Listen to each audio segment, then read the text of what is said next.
Welcome to another MarketingStrategyManagement.com mini training module. Today's topic is an introduction to small business internet marketing. Our objectives for this module include an explanation of why internet marketing for small business and what does it involve. It'll be an overview of internet marketing basics. It'll be good if you're new to internet marketing or if you're doing it but not sure you're getting the most out of it that you possibly can. Let's start with why. There are two main reasons. First, in recent years, internet marketing has won high regard as an effective marketing alternative because it typically has a better ROI than conventional marketing. Second, it also does a good job of reaching customers and prospects. And as you'll soon see, it doesn't matter whether you're a local business or if you operate on a global scale. In either case, internet marketing is still a good bet. Even in economically challenging times, when you're perhaps looking for ways to cut costs, marketing is probably one area where you don't want to cut costs if you don't have to. And internet marketing is surely something you'll want to look at. If you're unfamiliar with internet marketing, it can be confusing. There's a lot to it. And as you can see here, it can even seem a little overwhelming. The thing to do is to selectively choose what you need and also what you can afford. It's kind of like going to a food buffet. You don't necessarily take everything that's there. You take what you want and in the amounts that you want. So you want to do the same thing with internet marketing. First, I recommend you learn some basics about it. And that's why we've produced this module. I guarantee you'll get a feel for it by the time we're done. Then, you'll want to think how it fits with your current marketing initiative. Will it supplement it? Will it replace some of it? How do you maintain continuity for your overall marketing initiative? What specific objectives do you want to achieve with internet marketing? Do you simply want to create more customer awareness? Or do you actually want more leads and conversions? You'll want to also think about a development timeline for your internet marketing initiative. It won't all happen at once, so you'll want to think about doing it in stages. You'll want to consider how much, if any, you'll be doing in-house and how much you'll outsource. As we proceed from here, you'll want to think about these things as we go along. And as you do, you'll take something that may initially seem unmanageable and you'll make it into something that becomes manageable. At its very basic level, you'll probably want to start with a website presence.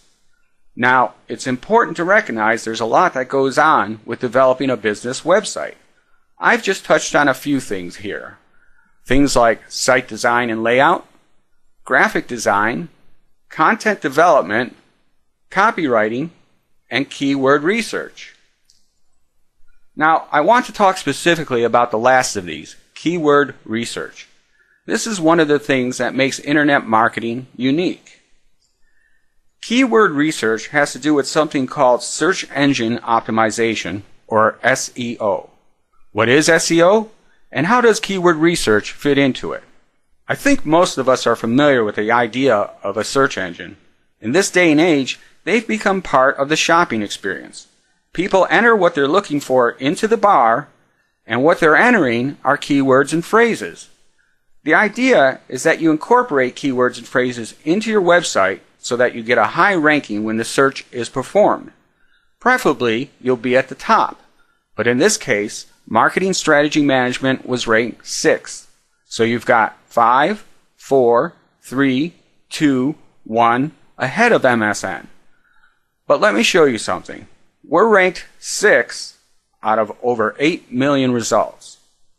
That means there's pages upon pages of results that most people will never see. And that's the relationship between keywords and phrases and ranking on a search engine.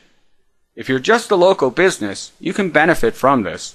You won't have nearly as much competition, certainly not 8 million results, and your chances for a high ranking will probably be pretty good if you've properly incorporated keywords and phrases into your website. Here, MarketingStrategyManagement.com was ranked number 1 out of 171 results. Another option is pay-per-click advertising, which also uses keywords and phrases. This is where you see the sponsored links. These folks bid to get a high ranking in this column, and then they pay whatever they've bid each time someone clicks on it. PPC, as it's also called, can be a bit tricky. You'll need a monthly budget for it, and you'll really need to know what's going on if you're going to benefit from it. It's a good candidate for outsourcing if you decide to do it. The purpose of SEO and PPC is to do inbound marketing. Inbound marketing draws customers into your website. In one sense, they're pre-qualified because they're already looking for something you sell. Now it's up to your business website to keep them in the pipeline or funnel on the way to making a sale or conversion. So we've set up our business website. We've taken PPC and SEO into consideration. We've done keyword research and built those keywords into our website to win high rankings on search engine queries. Next, I want to introduce social media marketing as part of internet marketing. Most people are already familiar with social media tools, things like Facebook, blogs, and Twitter, and of course there's others. Our goal with social media revolves around 3 primary dividends: increased exposure, intelligence gathering, and customer interaction. Let's look at what this all means. Social media marketing involves a series of steps or stages. We said we wanted to increase exposure, and we can do that through gaining attention and interest on our Facebook fan pages, blogs, or Twitter. We wanted to interact and learn more about our customers. We can do that through engagement and endearment. Remember, it's a social media tool. And then the be-all end-all of increased exposure is sharing and advocacy. And I'll come back to that in just one moment. Before moving on, I just want to note that social media can be useful for intervening when something isn't quite right. If you're engaged and monitoring what's going on, you can quickly do crisis management and possibly nip a problem in the bud. If you get to sharing and advocacy, you begin to take advantage of what is known as the multiplier effect. This is where your fans promote you by word of mouth. In other words, it's free promotion. And if you're lucky or really savvy, it goes viral. And that can be a real game changer for your business. Now, I'd be remiss if I didn't mention a few other considerations. In the early days, internet marketing mostly consisted of a website that was treated like an electronic brochure. You put it up and left it. As you can see from all we've discussed, it's not an electronic brochure. It does take time and money. In addition to SEO and PPC, there's website upkeep, things like performance, functionality, appearance, and usability. You also have to keep the social media constantly refreshed. And there's an analysis component for learning about your customers. So I want to go back to this side. Learn at least a little bit about the basics.